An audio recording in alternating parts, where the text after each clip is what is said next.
required in any remodeling process is to gather all of the information that you'll need for your renovation. In this video, we're going to show you in a few simple, easy steps how to identify your kitchen shape, your layout, your work triangle, and all of the important dimensions that you're going to need when remodeling your kitchen. You're going to need a measuring tape, a piece of paper, a pen or pencil. Go ahead and grab those things and let's get started.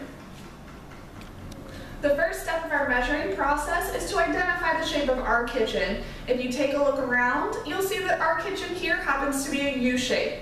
Let's take a moment to look at some examples of common kitchen layouts.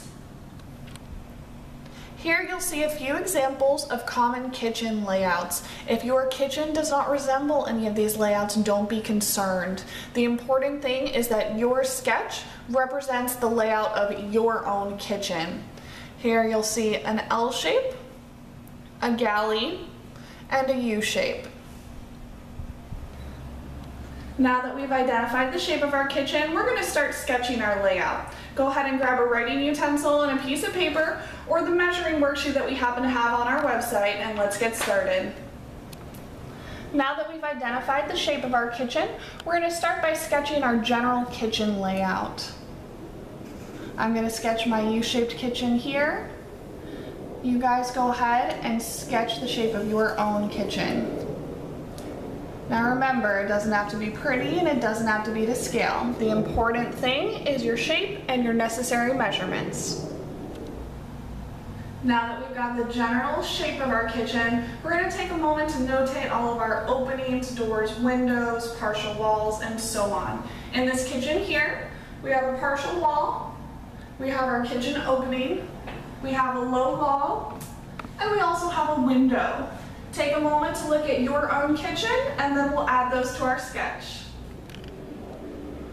Now that we've taken a look at the layout of our kitchen, we're going to record all of our openings, doors, windows, partial walls, and so on.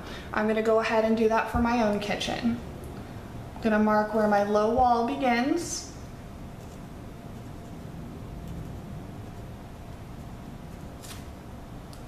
My window.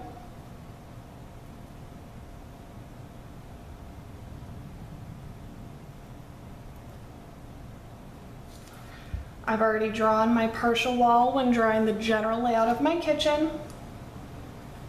And then I'm going to notate my kitchen opening.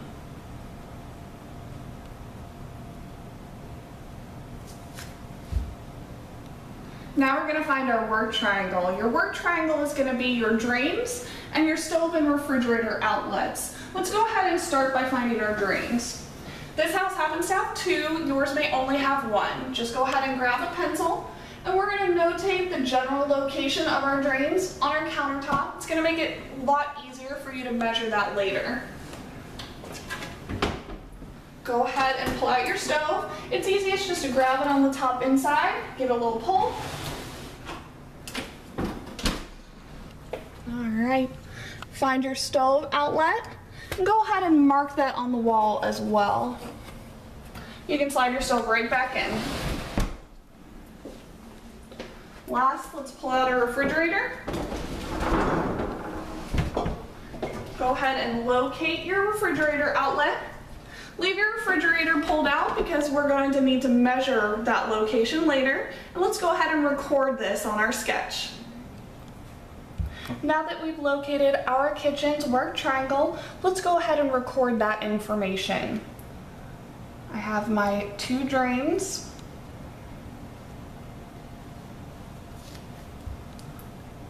my stove outlet, and my refrigerator outlet. Next, let's go ahead and notate all of the necessary dimensions for when we'll measure our kitchen.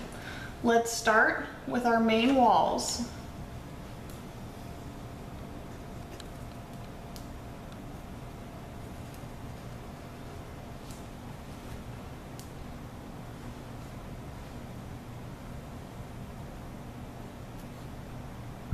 Next, we'll want to measure where our low wall begins, if you happen to have one.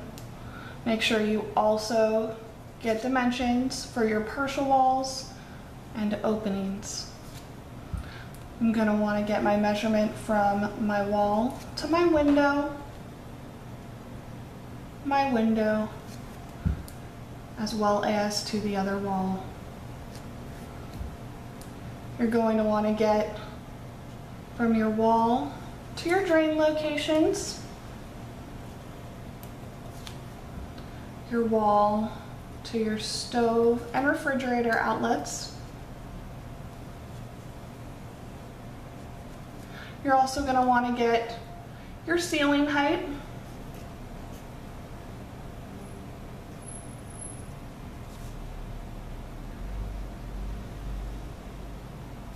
and I'll want to get the height of my low wall.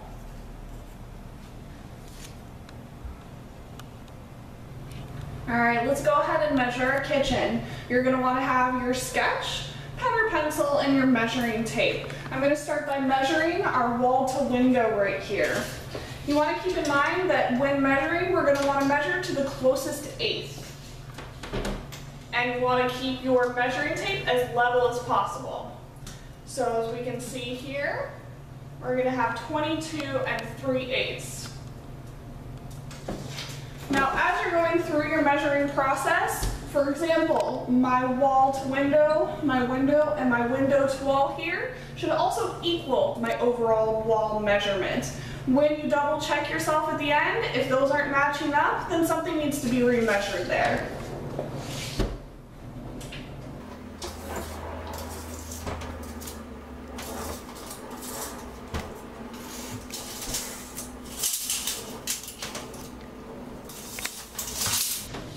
I'm going to finish measuring my kitchen here. You guys at home, go ahead and get measuring in your kitchen.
And that's our last measurement here. Now remember, if you're going to be reusing your appliances, there's a few measurements that you need to make sure you do get. You want to get your fridge height, width, and depth, your stove width, as well as your dishwasher width. Go ahead, take a minute to measure those and make sure that you write them down. The last bit of information that's going to be really useful in designing your new kitchen is a short video of your home. Go ahead and grab a camera or even your camera phone and get a good 360 video of your kitchen and the surrounding area. Better than just a still shot, this video is going to allow your designer a really good view of the feeling and flow of your kitchen and home. That's going to help them customize your kitchen just for you. Now that we've got that, you're ready to start designing your new made kitchen.